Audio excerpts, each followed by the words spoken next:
네, 감사합니다. 여기 오는 동안 기분이 꽤 좋았습니다. 왜냐하면 제가 제 본가가 저는 이제 지금 서울에 살고 있긴 하지만 본가가 분당이거든요.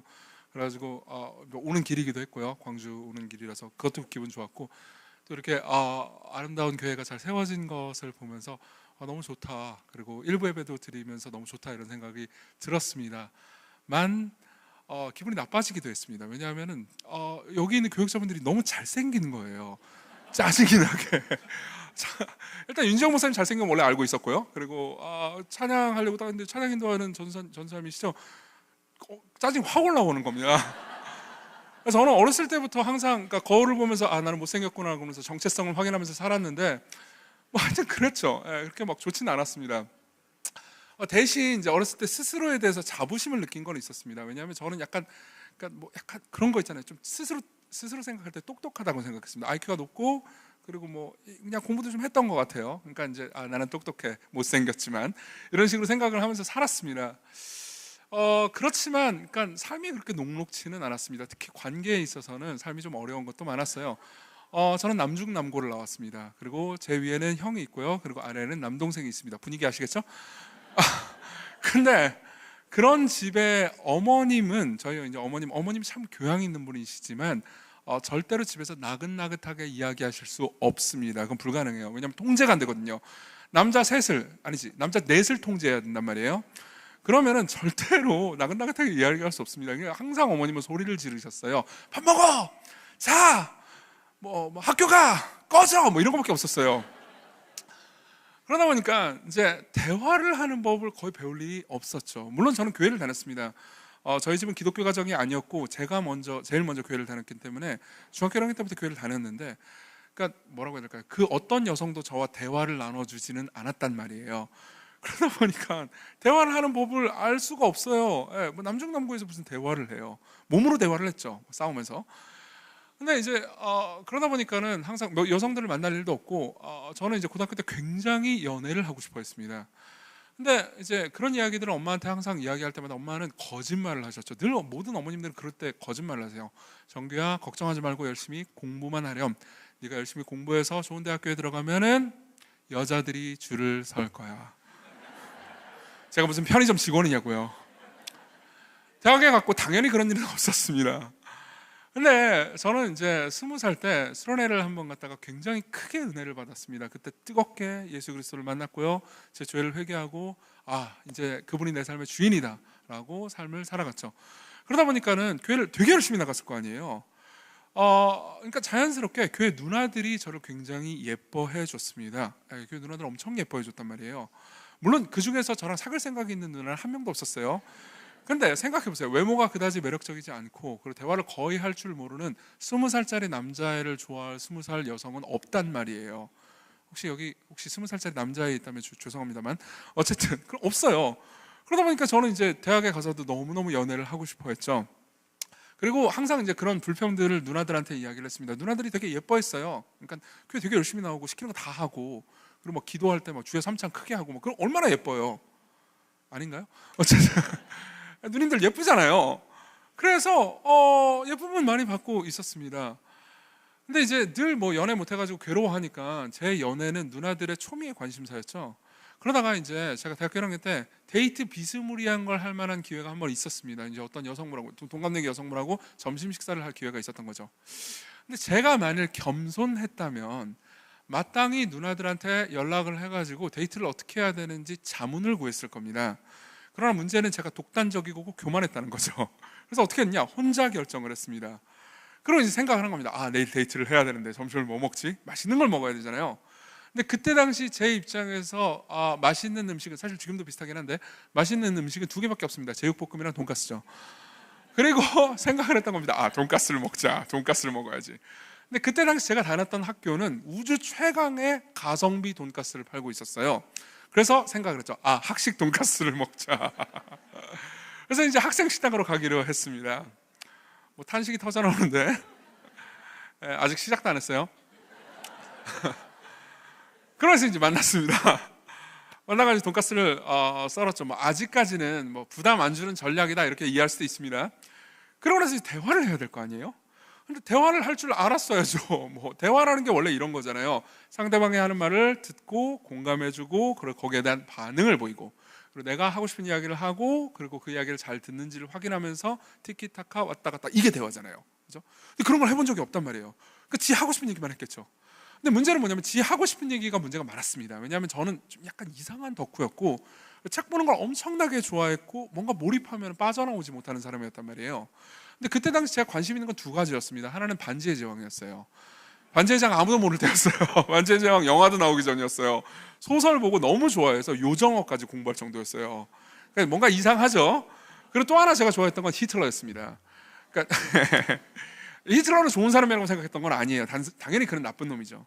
그러나 제 관심사는 어떻게 하다가 이런 악이 인류에 탄생할 수 있었을까, 이런 거 궁금하잖아요. 아무도 안 궁금하죠. 하지만 저는 궁금했다고요.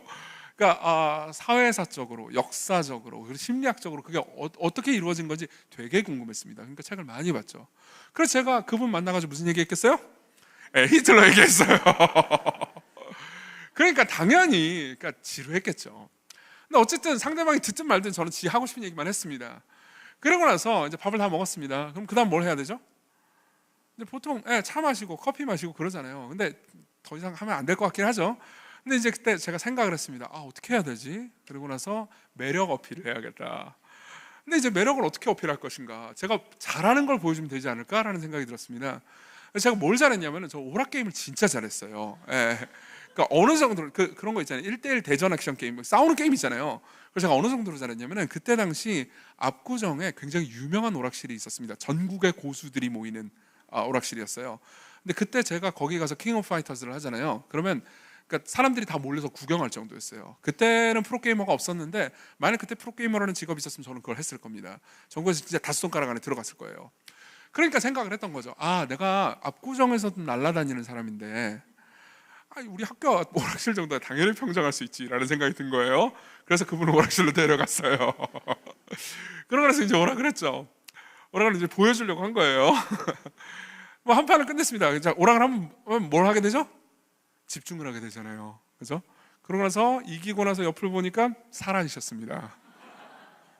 인광보라고 하죠. 네. 자, 당연히 이제 사라졌으니까 얼마나 슬펐겠어요. 그렇죠? 그래가지고 울면서 이제 그 다음 스텝을 생각했죠. 그리스도인들이 슬프면 어디로 가죠? 교회로 가잖아요. 교회로 갔습니다. 교회 누가 있죠? 누나들이 있죠. 누나들이 저한테 뭐라고 말했겠습니까? 이 어리석은 놈아라고 말했죠. 그렇죠? 자, 여기서 우리는 지혜가 어떤 것인지에 대해서 좀 생각해 볼 필요가 있을 것 같습니다. 보세요. 20살의 이정기로, 제 생각에는 이제 저만의 착각이긴 합니다만요, 저는 똑똑했습니다. 저는 책을 잘 읽었습니다. 그리고 읽고 많이 기억해요. 그리고 그런 것들에 대해서 잘 풀어내서 이야기할 수 있었습니다. 정보와 지식이 많은 사람인 거죠. 우리는 보통 그런 사람을 똑똑하다고 말합니다. 그렇지만 심히 어리석었죠. 특히 관계에 있어서는 뭘 어떻게 말해야 되는지, 어떻게 대처해야 되는지 전혀 몰랐습니다. 그리고 여러분들은 삶을 살아가면서요, 그러니까 정보량이 많고 지식이 많고 똑똑한 것과 지혜롭게 행동하는 것이 다르다라는 것을 경험하셨을 겁니다.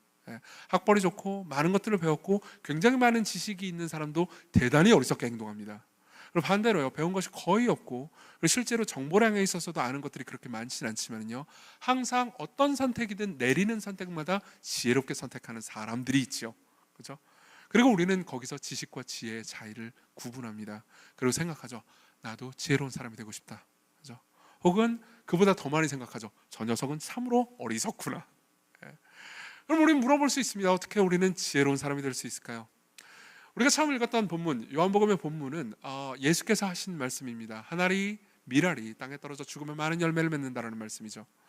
그리고 정말 많은 신학자들이요, 이 말이 예수께서 하신 그냥 말씀일 뿐만 아니라 성경의 지혜를 응축해 놓은 것이라고 이야기해 줍니다. 여러분들이 구약 성경에 보면요, 지혜서라고 불리는 성경들이 있습니다. 욥기, 시편, 잠언, 전도서, 이런 책들이죠. 아가도 마찬가지입니다. 이런 책들을 보면 성경이 말해주는 지혜를 굉장히 잘 표현해주고 있죠. 그리고 안드레아스 캐스텐버거라는 신약학자는 이 모든 것들을 깊이 연구한 다음에 이 요한복음의 말씀 있잖아요. 이 말씀이 구약 성경에 나오는 지혜서에 있는 모든 내용을 한 번에 응축한 거라고 말합니다. 실제로 성경은요 이러한 방식의 지혜를 굉장히 많이 말해주고 있습니다. 우리가 읽었던 본문이 이렇게 말하죠. 우리 같이 본문을 한번 읽어볼까요? 읽겠습니다. 시작. 내가 진실로 진실로 너에게 이르노니 한 알의 밀이 땅에 떨어져 죽지 아니하면 한 알 그대로 있고 죽으면 많은 열매를 맺느니라. 예, 그렇죠? 이게 바로 지혜예요. 예. 그래서요 저는요 이 지혜를 바탕으로 해서 이런 이야기를 여러분들에게 좀 해드리겠습니다. 전체적인 설교를 이제 지혜가 무엇인지에 대해서 살펴보는 걸로 할 건데요. 첫 번째로는요 성경이 말하는 지혜가 도대체 무엇인지라는 것을 생각해 보려고 합니다. 그리고 두 번째로는요 우리가 그게 진짜 지혜인지, 그게 진짜 삶을 살아가는 지혜인지 어떻게 확신할 수 있는지에 대해서 말씀드리겠습니다. 예, 두 대지로 이루어지지만 여러분들이 그냥 쭉 들으시면 되겠습니다. 먼저 지혜란 무엇인지에 대해서 좀 생각을 해보죠. 성경의 지혜를 얘기하기 전에, 그러니까 성경 전체가 정의하는 지혜가 무엇인지 좀 생각해 볼 필요가 있습니다. 게르하르트 폰 라트라는 신학자가 있습니다. 이 사람은 아까 제가 말씀드렸던 구약성경의 지혜서를 상당히 깊이 있게 연구한 사람이고, 그리고 지혜서를 연구한 거에 대해서 세계적인 전문가입니다. 그리고 나서 이제 이 지혜서 전체를 읽고 나서 내린 결론을 이렇게 얘기합니다. 성경은 지혜를 이렇게 정의한다. 지혜는 우리를 둘러싸고 있는 세계에 대한 진정한 현실 감각이다. 진정한 현실 감각이다. 이렇게 말합니다. 자, 이게 무슨 의미일까요? 예를 한번 들어보도록 하겠습니다. 얘가 좀 이상하긴 하지만 제가 이제 길거리를 지나가다가 윤지영 목사님을 만났다고 합시다. 그리고 제가 화가 나가지고 그냥 윤지영 목사님이 아무것도 잘못한 게 없는데요. 제가 화가 나가지고 윤지영 목사님을 그냥 때렸다고 합시다. 말도 안 되는 얘기는 하죠. 싸우면 제가 질 것 같긴 한데 어쨌든 간에 때렸다고 합시다. 그거는요 어떤 짓이죠? 나쁜 짓입니다. 즉 도덕적으로는 악한 일이죠. 그렇죠? 근데 문제는 뭐냐면은 제가 윤지영 목사님 막 때리고 있는데 사실 바로 옆에 경찰차가 있었어요. 경찰이 이걸 쳐다보고 있었습니다. 그럼 저는 어떤 사람이죠? 악할 뿐만 아니라 어리석은 사람입니다. 그렇죠? 바로 옆에 경찰이 있어요. 그리고 진짜 1초 후면 경찰이 와가지고 저를 말릴 뿐만 아니라 현행범으로 체포해 갈 수도 있습니다. 예. 그러니까 여러분들은 저한테 이렇게 말할 수도 있습니다. 야, 나쁜 짓을 하려면 몰래 하든지. 그렇죠? 이 어리석은 놈아 라고 말할 수 있죠. 그렇죠? 이 지점에서 성경은 이렇게 말합니다. 그러니까 악은요 한편으로는 악이지만요 또 다른 한편으로는요 어리석음입니다. 여러분들 중에서는 분명히 삶을 통해서 죄를 지은 사람들이 많을 겁니다. 다 저도 그렇고요, 여러분들도 그렇고 죄인이죠. 그리고 여러분들이 삶을 살면서 완전 범죄를 한 것들도 많을 겁니다. 물론 뭐 아주 파렴치한 흉악한 죄를 저지르고 완전 범죄를 하진 않았겠죠. 그렇지만 대체로 소소한 죄들이 있습니다. 그리고 그 소소한 죄들 중에서는 아무도 모르고 혼자만 지은 죄들도 있을 겁니다. 그럼 지금까지 아무에게도 들키지 않았고 앞으로 죽을 때까지 아무에게도 들키지 않을 확률이 높은 죄들이 있습니다. 저도 그런 것들이 많이 있죠. 그건 완전 범죄로 끝났습니다. 그럼 우리는 생각합니다. 완전 범죄야, 아무도 알지 못할 거야 라고 생각할 수 있지만요 성경은 말합니다. 아니라고. 하나님은 살아계신다고요. 그리고 그 모든 것을 보셨다고. 그리고 그때 나는 완전 범죄야, 나는 아무도 들키지 않았어, 나는 괜찮을 거야 라고 생각하면요 그 사람은 악할 뿐만 아니라 어리석은 겁니다. 바꿔서 표현해보자면요 이 세계를 둘러싸고 있는 진정한 현실에 대한 감각이 없는 거죠. 그래서요 성경은요 특히 시편 14편 1절 같은 경우에는요 하나님을 없다고 말하는 사람들을 가리켜서 어리석다고 말합니다. 바꿔서 표현해보자면은 진정한 지혜는 이 모든 세계를 둘러싸고 있는 진정한 현실을 확실히 파악한 겁니다. 그리고 또 이렇게도 표현할 수 있을 것 같습니다. 하나님께서 이 모든 세상을 만드셨습니다. 그리고 하나님께서 만드신 세상을 그분이 운영해 가십니다. 그리고 진짜로 지혜로운 사람은요 그 운영 원리를 파악하고 그 운영 원리대로 삶을 살아가는 거죠. 즉 진정한 현실 감각이 있는 사람입니다. 이게 바로 지혜로운 사람이에요. 그리고 아까 우리가 읽었던 그 본문 있잖아요. 이것은 하나님께서 세상을 만드시고 세상을 운영하는 원칙 자체가 낮아지면 높아지고 주는 자가 더 행복하고 그리고 죽어지면 다시 살아날 거라는, 이게 내가 세상을 운영하는 원리다라고 천명하신 거죠. 실제로 이런 원리들은 아까 읽었던 본문뿐만 아니라 성경 도처에 널려 있습니다. 두 구절만 읽어보도록 하겠습니다. 마태복음 23장 11절입니다. 우리 같이 한번 읽어보겠습니다. 너희 중에 큰 자는 너희를 섬기는 자가 되어야 하리라. 누구든지 자기를 높이는 자는 낮아지고 누구든지 자기를 낮추는 자는 높아지리라. 자, 겸손하면 높아질 겁니다. 한번 생각해 보세요. 제가 아까 이런 얘기를 했죠. 제가 마땅히 겸손했으면요, 누나들한테 자문을 구했을 거라고요. 그렇죠? 근데 교만했어요. 그러니까 독단적으로 행동했죠. 그러니까 바보 같은 결과가 나왔습니다. 항상 겸손과 지혜는 짝을 이룹니다. 예. 바꿔서 표현해 보잖아요. 그러면 교만과 어리석음 역시 짝꿍입니다. 여러분들이 교만하잖아요. 이정규가 교만하잖아요. 그럼 생각합니다. 아유, 내가 어떻게 저런 사람들한테 자문을 구해? 저런 사람들한테 배울 게 뭐가 있겠어? 예. 그러니까 아무것도 듣지 못합니다. 근데 생각해보세요. 내가 무시하는 저 사람이 아는데 내가 모르는 것도 있을 수도 있잖아요. 그렇죠? 그럼 내가 교만하면요, 나는 그것을 알 수가 없게 됩니다. 근데 겸손한 사람은 어떻게 되죠? 겸손한 사람은요, 5살짜리 꼬마애한테도 무언가를 배울 수 있습니다. 예. 분명히 5살짜리 꼬마애라 하더라도요, 이 친구는 알지만 내가 모르는 건 분명히 있습니다. 그리고 그걸 이야기해 줄 때 경청하죠. 그럼 나는 더 지식이 많아지겠죠? 겸손하잖아요. 그럼 더 지혜로워져 갑니다. 예. 자기를 낮추는 자는 높아지게 되죠. 예. 한 구절 더 보겠습니다. 사도행전 20장 35절입니다. 같이 읽겠습니다. 시작. 범사에 여러분에게 모본을 보여준 바와 같이 수고하여 약한 사람들을 돕고 또 주 예수께서 친히 말씀하신 바 주는 것이 받는 것보다 복이 있다 하심을 기억하여야 하리라. 같은 원리죠. 당신이 움켜쥐지 않고요, 펼쳐서 계속해서 주잖아요. 그럼 당신은 결국 행복해집니다. 예. 내가 계속해서 움켜쥐면 내가 행복해질 줄 알았는데 내가 펼치잖아요. 그럼 막 나눠주잖아요. 그럼 놀랍게도 내가 나눠준 그곳에 무언가가 생기기 시작합니다. 너무 가난하고 힘든 사람한테 내가 돈을 나눠줬습니다. 그리고 그 사람이 그 돈을 가지고요, 무언가 새로운 것을 했습니다. 그리고 그 사람이 성장했습니다. 나는 기껏 돈 몇 푼 주었을 뿐인데요, 시간이 지나고 보니까요, 굉장히 아름답고 성숙한 사람이 내 앞에 있습니다. 그 사람이 나한테 고맙다고 말합니다. 그럼 생각하게 되죠. 아니, 나는 별로 준 게 없어. 근데 이렇게 나한테 고맙다고 말하고 나는 너무 행복해. 네. 낮아지면 높아지고 주면 더 행복해집니다. 네. 이것은 성경의 가르침, 성경의 지혜이기도 하지만 성경을 모르는 사람들도 깊이 세상을 관찰하면 어느 정도는 파악하는 지혜이기도 합니다. 예를 들어보죠. 애덤 그란트라는 사람이 있습니다. 이 사람은 펜실베니아 대학교 와튼 스쿨의 심리학 교수입니다. 와튼 스쿨은 경영대학원인데 요즘 경영대학원에서 심리학 교수들을 많이 고용합니다. 왜냐하면 경영을 잘하려면 인간 심리를 잘 알아야 되잖아요. 애덤 그란트는 광범위한 양적 연구를 통해서 굉장히 독특한 결과 하나를 냅니다. 그러니까 사람들의 심리를 분석하면서 사람들을 3가지로 분류해요. 이게 이제 Give and Take라는 책에 나오는 내용인데 아마 이 책이 유명했기 때문에 읽으신 분들도 분명히 있을 겁니다. 3부류는 이렇습니다. 첫 번째 부류는 주는 사람입니다. Giver라고 부르죠. 계속해서 줘요. 이 사람은 성정 자체가 계속해서 사람들에게 나눠주고 자기 거를 희생하는 것을 좋아합니다. 이 사람은 인류의 소수입니다. 그리고 두 번째 부류는요, Matcher입니다. Matcher. 그러니까 주는 만큼 받는 거죠. 내가 무언가를 줘요? 그러면 그걸 받기를 기대합니다. 그리고 내가 누군가한테 뭘 받잖아요?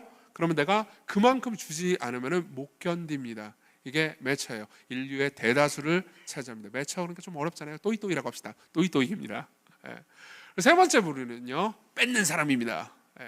항상 내가 덜 주고 더 받기를 원합니다. 그리고 가급적 안 주면 더 좋아요. 그러면서 사람들에게 늘 무언가를 구합니다. 이 사람을 taker라고 부릅니다. giver, matcher, taker. 3부류가 있습니다. 그리고 애덤 그란트는 묻습니다.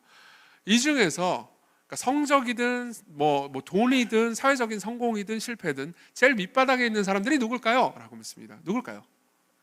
아마 책을 읽어보신 분들은 아실 겁니다. 제일 밑바닥에 있는 사람들은요, 기버들입니다. 나눠주죠. 계속 나눠주니까 어떻게 되겠어요? 밑바닥에 있는 거예요. 그러면서 묻습니다. 제일 위에 있는 사람들은요, 제일 많이 성공한 사람, 제일 많은 돈을 버는 사람, 제일 똑똑한 사람들은 누굴까요? 기버입니다. 기버는요, 맨 위와 맨 아래를 차지합니다. 읽어드리죠. 이러한 패턴은 어떤 직업군에서든 전반적으로 나타난다. 벨기에 의대생 중 학점이 낮은 학생들은 대개 기버 지수가 높았고, 이는 학점이 높은 학생들도 마찬가지였다. 전 과목에서 기버의 학점은 11% 더 높았다. 영업 현장에서도 결과는 같았다. 실적이 나쁜 영업사원들의 기버 지수는 실적이 평균인 영업사원들보다 25% 더 높았는데 실적이 좋은 영업사원들의 기버 지수도 평균보다 높은 것은 마찬가지였다. 최고의 영업사원은 기버로 그들은 테이커와 매처보다 연간 50% 더 높은 실적을 올렸다. 다시 말해 기버는 성공 사다리의 꼭대기와 밑바닥을 모두 점령한다. 여러분들은 왜 이런 일이 일어날지 궁금할 겁니다. 어떻게 이런 일이 일어난지 메커니즘을 설명해 드리죠. 자, 한번 생각해 보세요. 기본은 어떻게 죠? 계속해서 줍니다. 와, 그러면서 희생하고 줍니다. 예. 내일이 시험인데 아무것도 모르는 사람을 가르쳐 주느라 자기 시험 공부를 못 합니다. 바보죠. 예. 그리고 어떻게 되겠어요? 당연히 주다 보니까 정신을 차리고 보니까 왠지 맨 밑바닥에 있습니다. 예. 그리고 테이커는 어떻죠? 계속해서 뺐습니다. 다시 주지 않아요. 제가 아까 이런 말씀을 드렸죠. 기버든 테이커든 소수입니다. 근데 인류의 다수는요, 매처예요.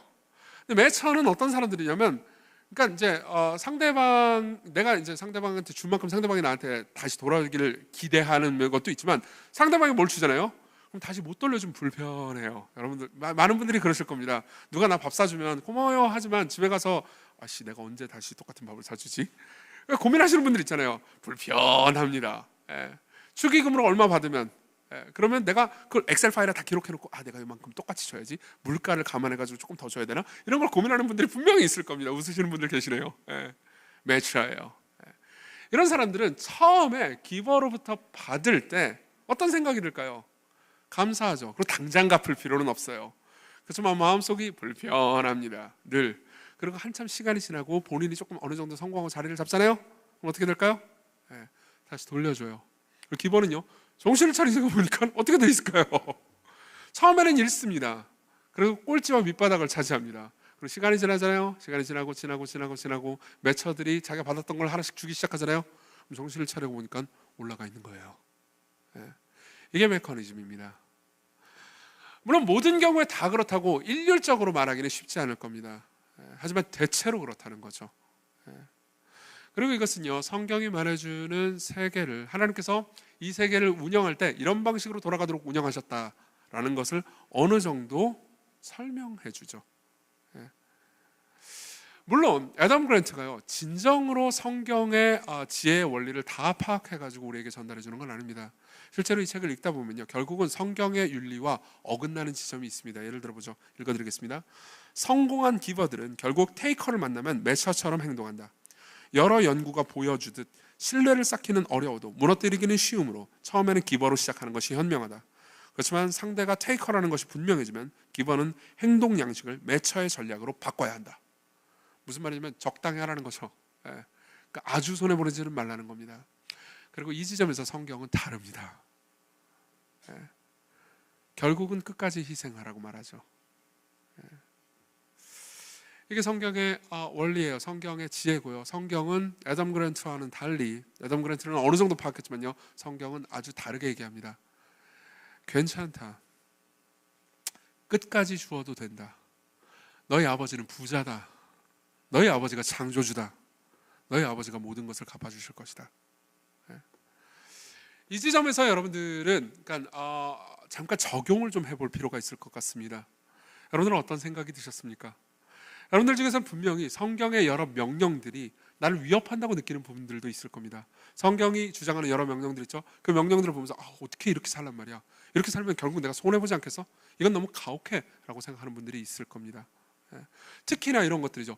이웃을 용서하라는 명령들. 여러분들에게 피해를 끼치고 여러분들을 고통스럽게 한 사람이 있습니다. 근데 그 사람은 용서하고 받으라는 거예요. 성경이 이렇게 말합니다. 원수를 사랑하라고요. 그리고 한번 생각해 보십시오. 보통 원수는 집안에 있잖아요. 그죠? 그래서 원수를 사랑하라고 하셨나 봐요. 그리고 그 집안에 있는 사람은 나를 고통스럽게 했습니다. 그 자녀든 아니면 배우자든 아니면 부모든. 그리고 용서하라고 하면요 내가 옛날에 당했던 것들이 생생하게 떠오릅니다. 그리고 분노가 일죠. 그리고 우리는 말합니다. 난 다 이해하지 못합니다. 아니 이해가 돼야죠. 근데 받아들여지지가 않습니다. 어떻게 순종하라는 겁니까? 성경은 너무 폭력적입니다. 왜 설명을 안 해주고 명령만 합니까? 물론 성경에는 설명이 꽤 많습니다. 그렇지만 다 설명해 주진 않습니다. 저희 교회는 서울에 있고요. 그리고 대다수가 그러니까 압도적인 다수가 20, 30대입니다. 저희 교회는 어떻게 하다 보니까 위치도 그렇고 20, 30대가 굉장히 많은 교회가 되었습니다. 그리고 그들 중에서는 회의론적이거나 아직 기독교 신앙을 가지고 있지 않은 사람들 혹은 신앙을 가지고 있어도 회의적인 마음을 가진 젊은이들이 굉장히 많습니다. 그 젊은이들이 저한테 되게 많이 물어봤습니다. 특히 저희 교회는 10계명 공부를 해야 되거든요. 제자훈련을 할 때. 근데 항상 물어봅니다. 왜 명령만 있고 설명이 없죠? 동기부여가 안 되잖아요. 설명해 주세요. 이해가 안 됩니다. 그럼 저는 진땀을 빼면서 설명을 하곤 하죠. 그렇지만 사실 이런 생각은요, 어떤 의미에서는 자기 자신에 대해서 이해하지 못하는 행동입니다. 내가 이해가 되면 순종하겠습니다 라는 말은요, 바꿔서 표현하면요, 우리의 이해 능력을 과신한 것일 수도 있습니다. 정말로요? 정말로 설명해주면 우리가 다 이해할 수 있을까요? 다시 20살의 이정규로 돌아가 보죠. 20살의 이정규는 울면서 교회로 갔습니다. 자, 누나들이 물어봅니다. 누나들은 이정규의 연애가 초미의 관심사였으니까 물어봤죠. 데이트했다며 어떻게 됐어? 사라졌어요. 왜? 뭐 먹었는데? 돈가스요. 미쳤니? 그 다음 무슨 얘기했어요? 히틀러요. 그 다음 어디 갔는데? 오락실 갔어요. 정신 나갔구나. 그럼 누나들이 저한테 뭐라고 말했을까요? 정규야, 데이트할 때는 돈가스 먹으면 안 돼. 학식 가면 안 돼. 오락실 가지면 안 돼. 히틀러는 너 혼자 공부해. 그러면 제가 뭐라고 대답했을까요? 왜? 돈가스 맛있는데, 왜 학식 가성비인데, 왜 히틀러 재밌는데, 왜 오락나 잘하는데. 그럼 생각해보세요. 여러분들이 잠깐만 감정이입을 해보라고요. 그 누나들한테요. 여러분들이 그 누나들이라면, 누나들 많이 계시네요. 20살의 이정규는 설득시킬 자신이 있으십니까? 당연히 없죠. 그건 그 누나들의 지성이 딸리기 때문이 아닙니다. 이정규가 멍청해서예요. 그럼 누나들의 입장에서는요, 선택할 수 있는 게 딱 둘 중에 하나밖에 없습니다. 하나는 그냥 버리는 거예요. 그래, 너 원하는 대로 살려면 독거노인으로 죽으면 된단다. 그리고 또 하나는 지혜롭게도 그 누나들이 저를 사랑했기 때문에 명령하는 거죠. 안 돼, 돈가스 먹지 마, 오락실 가지 마, 너 혼자 해. 절대 여성을 만나서는 그렇게 하면 안 돼. 일단 들어, 그리고 질문해. 왜요? 아니, 넌 이해 못해. 내가 설명한다고 해서 네가 이해할 수 있는 게 아니야. 나를 따르라. 그럼 그때 제가 어리석지 않고 지혜롭다면 뭐라고 말해야 할까요? 이렇게 말하는 겁니다. 내가 이해할 수 없다는 것을 이해했습니다. 설명한다고 내가 다 이해할 수 있는 건 아닐 겁니다. 내가 다 이해할 수 없다는 것을 이해했기 때문에 나는 따르겠습니다. 감사하게도 몇 년 동안 저는 이해하지 못해가지고 반항했지만 결국 따르게 됐고 결혼도 했습니다, 여러분.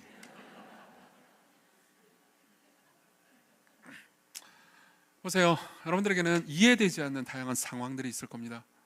여러분들 중에서는 이런 분들이 있을 겁니다. 하나님께서 정말 날 사랑하신다면 내가 왜 이 삶에서 이런 고통을 당해야 되죠? 하나님 선하시다면서요, 사랑이시다면서요, 내가 왜 고통당해야 됩니까? 나는 그걸 이해할 수 없습니다. 받아들일 수 없어요. 나는 이제 그만 믿겠습니다. 이런 분들도 있을 겁니다.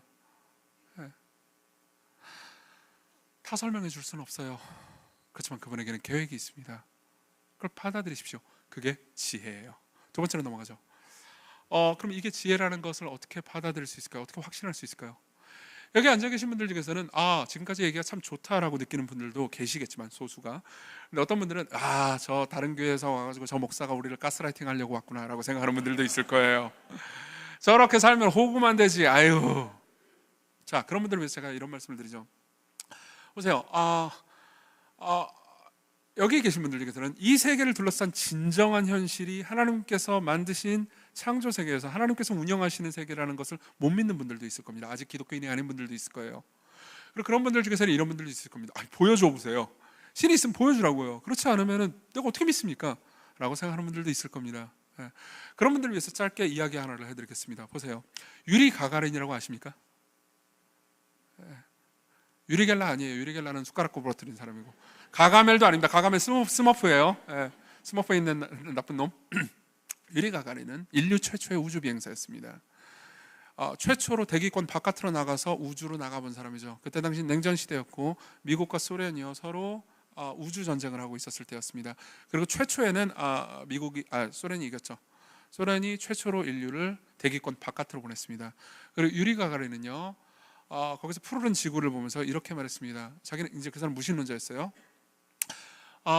나는 우주로 나갔고 거기에는 신이 없었다. 따라서 신은 없는 것 같다라고 이야기를 했습니다.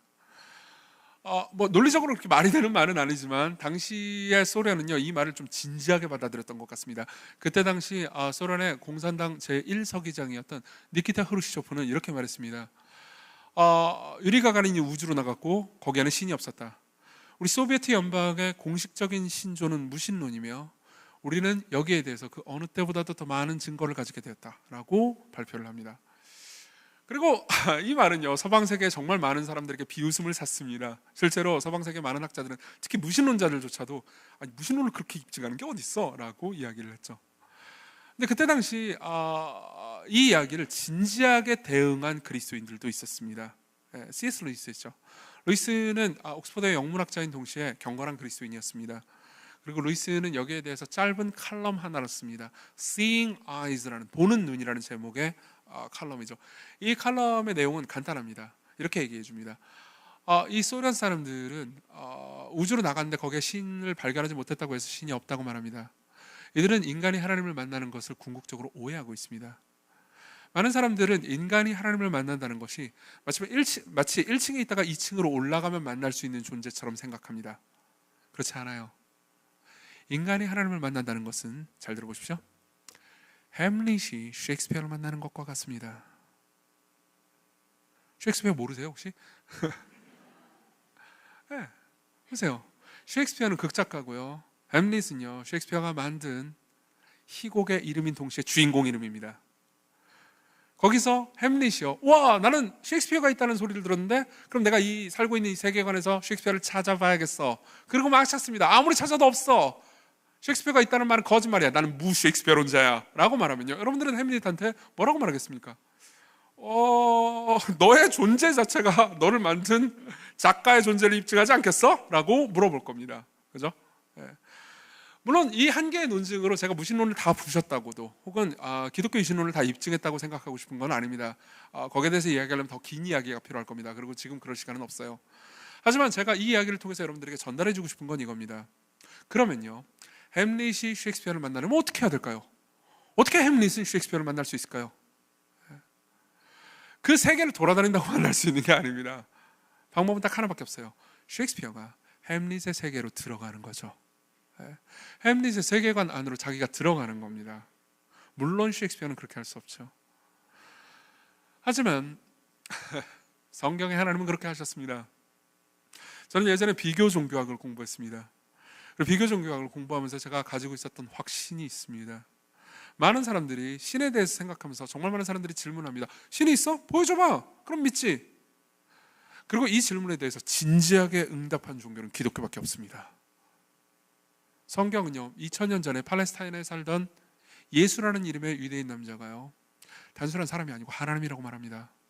지금 다 얘기할 수는 없지만요, 아직 기독교 신앙에 대해서 회의를 가지고 있는 분들은요, 이 예수 그리스도에 대해서 철저하게 조사해 보십시오. 복음서를 읽어보십시오. 회의적으로 조사하셔도 상관없습니다. 여러분들이 예수 그리스도에 대해서 알고 또 알잖아요. 그럼 여러분들의 입에서 반드시 탄성이 나오게 될 겁니다. 이 사람은 그냥 사람이 아니다.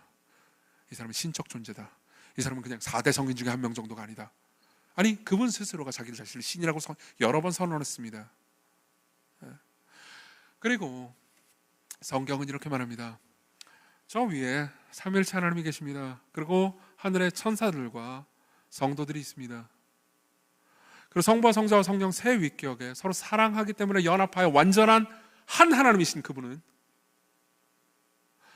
중에 한 위격이 계속해서 하늘에 머무르기를 원치 않으시고 사람으로 이 땅에 내려오셨죠. 그리고 사람의 삶을 사셨습니다. 그리고 자기 자신이 신인데 사람이 된 존재라고 선포하십니다. 그 말은 뭘 의미하죠? 작가가, 이 세계를 만든 그 작가가요, 자기가 만든 캐릭터를 만나러 왔다는 거죠. 하나님 살아계십니다. 그분은 지금도 온 우주를 다스리고 계세요. 그리고 그 지점에서 우리는요, 아까 우리가 읽었던 본문의 말씀이 진정한 지혜라는 것을 다시 한번 확신할 수 있습니다. 다시 본문을 좀 읽어봤으면 좋겠습니다. 24절, 요한복음 12장 24절 같이 읽겠습니다. 시작. 내가 진실로 진실로 너에게 이르노니 한 알의 밀이 땅에 떨어져 죽지 아니하면 한 알 그대로 있고 죽으면 많은 열매를 맺느니라. 여러분, 이 말씀은요, 아까 제가 말씀드렸던 것처럼요, 구약성경 전체 지혜를 요약해 준 말씀이기도 하지만 한편으로는 그렇습니다. 근데 또 다른 한편으로 예수님의 이 말씀은요, 자기 자신의 운명에 대한 예언이기도 했습니다. 실제로 그분은 이 말씀을 하시고 그 길로 걸어가십니다. 그분은 이제 제자들로부터도 버림받으시고 외면당하십니다.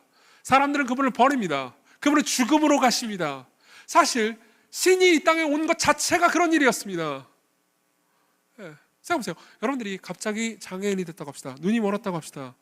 혹은 여러분들이 팔다리 하나가 고장났다고 합시다. 그래서 더 이상 기능할 수 없게 됐다고 합시다. 얼마나 불편하고 고통스러울까요?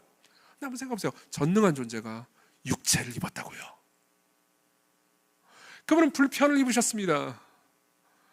그분은 왕이나 왕자로 오신 게 아니었습니다. 그분은 목수의 아들로 오셨습니다. 30년 동안 우리가 늘 경험하는 지루하고 고통스러운 노동을 경험하셨습니다. 다시 말하면요, 가장 높은 분이 계속해서 낮아진 거죠. 그리고 그분은 죽으십니다. 그리고 어떻게 됐죠? 그분이 부활하셨습니다. 자, 예수 그리스도는요, 이 지혜를 말로만 말하신 게 아니고요, 입증하셨습니다. 자신의 삶으로요.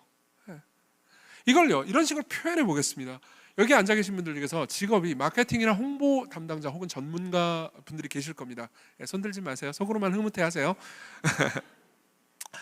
그런 분들에서 제가 묻고 싶습니다. 아니면 여러분들이 홍보 담당자 혹은 마케팅 담당자라고 잠깐만 상상해 보십시오. 제가 여러분들의 클라이언트입니다. 제가 여러분들한테 가서 말도 안 되는 요구를 한다고 합시다. 여러분들에게 이렇게 말하는 거예요. 돈은 얼마든지 주겠습니다. 제가 원하는 프로젝트는 이거예요. 저를 유명해지게 해주십시오. 그럼 여러분들은 물어볼 겁니다. 저는 유명해지게 해드릴 수 있습니다. 어떻게, 어느 정도로 유명해지면 될까요? 근데 제가 이렇게 말합니다. 제가 어느 정도로 유명해지기를 바라냐면요, 2000년 후에도 전 세계 인류가 제 이름을 다 알았으면 좋겠습니다. 그리고 그 2000년 후에도 전 세계 인류 중에 3분의 1 정도는 저를 삶의 중심으로 모실 정도로 유명해졌으면 좋겠어요. 라고 말한다고 합시다. 물론 여러분들은 저한테 미친놈이라고 말할 겁니다. 하지만 그때 여러분들은 뭐라고 말하겠습니까? 어떻게 작전을 짜시겠습니까? 당연하게도 여러분들 중 누구도, 그 어떤 홍보 마케팅 담당자도 이렇게 말하진 않을 겁니다. 그냥 시골 깡촌에서 태어나서요, 거기서 대부분의 삶을 살다가요, 거기서 보통 종교 지도자들이나 정치 지도자들하고 이렇게 가깝게 지내지 말고 하고 싶은 얘기 다 하면서, 올바른 얘기 다 하면서 그들과 대립각을 세우십시오. 그리고 자기가 가지고 있는 걸 다 나눠주세요. 그리고 사람들이 당신을 호구처럼 이용한다 하더라도 꼭 참으십시오. 그리고 모든 걸 내려놓으십시오. 그게 홍보 마케팅 전략입니다. 절대 이렇게 말하진 않을 거예요. 대부분의 사람들은 오히려 이렇게 말하겠죠. 빨리 유명해져야 되니까는 우리가 TV에 나오게 해드리겠습니다. 혹은 유튜브 어떤 유명한 유튜버하고 인터뷰를 잡도록 해드릴게요. 정재계 유명한 사람들과 대화를 나눌 수 있게 해주겠습니다. 그들과 친하게 지내게 만들어주겠습니다. 이렇게 말하겠죠. 절대 팔레스타인 깡촌에서 고통스럽고 괴롭게 살다가 당시의 종교 지도자들 혹은 정치 지도자들과 대립각을 세우다가 그들에게 밉보여서 잔혹한 사형소가 돼서 죽임을 당하는 그런 그림을 그려주진 않을 겁니다. 그렇지만 그분은 그렇게 하셨죠. 그분은 낮아지셨습니다. 그분은 죽으셨습니다. 그리고 부활하셨죠. 왜 이런 일이 일어났죠? 왜 이런 일이 일어났습니까? 그분이 우리를 사랑했기 때문입니다. 셰익스피어가 햄릿을 그렇게까지 사랑했는지 모르겠습니다. 아무리 사랑했어도 햄릿을 위해서 죽기까지 하지는 않았겠죠. 근데 그분은 여러분들을 위해서 죽으셨습니다. 그리고 이것이 진정한 지혜임을 입증하셨죠. 이것이 뭘 가르쳐 주는지 아십니까? 여러분, 아까 제가 던진 질문은 이겁니다. 이 모든 지혜가 다 가스라이팅이면 어떻게 하죠? 아니요, 그렇지 않습니다. 그분은 자신의 삶으로 입증했을 뿐만 아니라 우리의 삶에서도 계속해서 가르쳐 주십니다. 우리가 다 이해할 수는 없어요. 그렇지만 이 명령을 주신 분은 우리를 위해서 죽으신 분입니다. 그분은 우리를 사랑하세요. 그렇기 때문에 우리는요, 이 모든 내용들을 다 이해하기 때문에 따르는 게 아니고요, 이 모든 명령을 주신 분을 신뢰하기 때문에 따를 수 있습니다. 예컨대 이런 거죠. 아까 제가 이런 말씀 드렸잖아요. 여기 계신 분들 중에서는 삶에서 경험한 고통이 이해가 안 된다. 하나님 정말 날 사랑하시기 때문에 나에게 모든 걸 주신 게 사실이라면 내가 지금 경험하는 고통을 왜 주시는 겁니까? 라고 말하면서 이유가 뭡니까? 라고 말하면서 질문하는 분들이 있을 겁니다. 여기에 대해서요, 성경은 다 얘기해 주지 않습니다. 사실 하나님이 선하시다면 왜 인간에게 고통과 악이 있는가라는 질문은요, 이것이 따로 신학 분과가 될 정도로 신학자들에게는 중요한 씨름이었습니다. 신정론이라는 신학 분과가 있어요. 그리고 신정론을 저는 좀 공부했었는데요, 신정론에는 답이 없습니다. 예. 그 어떤 신정론을 주장하는 학자들도 그래요. 이게 궁극적 답이다라고 말하는 사람은 없어요. 왠지 아십니까? 성경에 궁극적 답을 말하고 있지 않기 때문입니다. 사실상 성경은 이렇게 말하는 셈입니다. 너희들이 다 이해할 수는 없다. 하지만 나의 계획이 있다. 그리고 그 계획은 선하다. 그때 우리는 화를 내지만요, 이렇게 말할 수도 있습니다. 제가 다 이해할 수 없다는 것을 이해합니다. 그리고 또 이렇게도 말할 수 있습니다. 잘 들어보십시오. 무엇이 정답인지 저는 모르지만 무엇이 오답인지는 압니다. 하나님이 날 안 사랑해서 이건 오답이에요. 이건 오답입니다. 왠지 아십니까? 생각해보세요. 만일 하나님께서 우리를 미워하시기 때문에, 악하기 때문에, 혹은 우리를 안 사랑하셔서 죽어봐라! 그런 의미로 우리의 삶의 고통을 허용하시는 게 사실이라면 왜 하나님 자신이 고통으로 들어가셨죠? 왜 하나님 자신이 고통으로 들어가셨죠?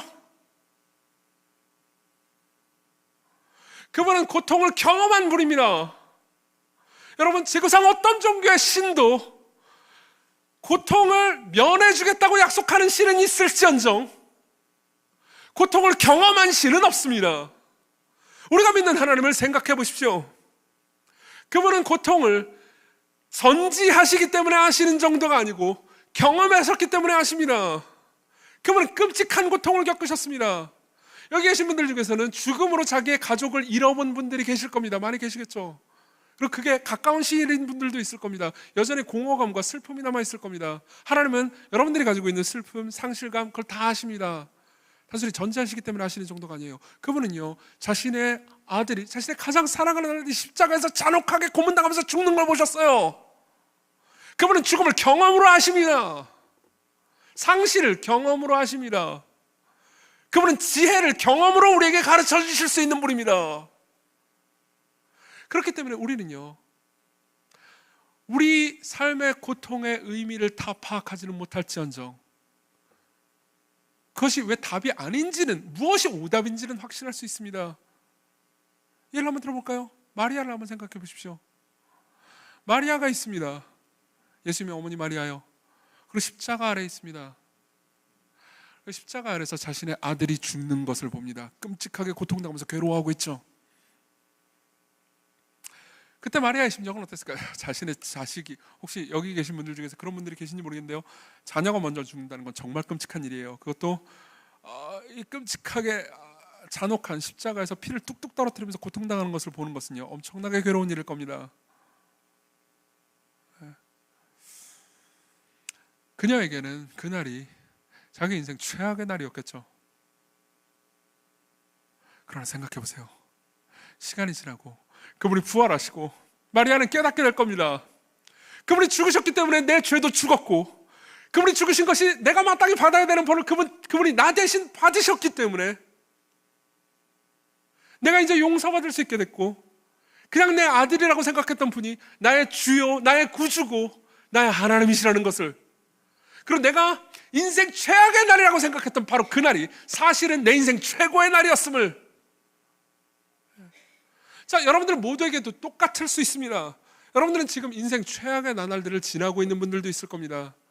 그게 진짜 여러분들의 인생 최악의 날이었는지 혹은 최고의 날인지 우리는 모릅니다. 우리는 몰라요. 우리는 아무도 모릅니다. 그렇기 때문에 우리는 선택할 수 있습니다. 하나님, 고통스럽지만 견디겠습니다. 낮아지겠습니다. 그냥 죽어질게요. 용서하고 받으라는 명령 앞에서 다 이해하지 못합니다. 진짜로 계속해서 용서하고 받아주면 내가 호구가 될 것 같아요. 근데 그냥 받아들이겠습니다. 집안의 식구한테 그냥 져주겠습니다. 져주세요. 예. 이기면 뭐가 좋습니까? 좀 좋긴 하죠.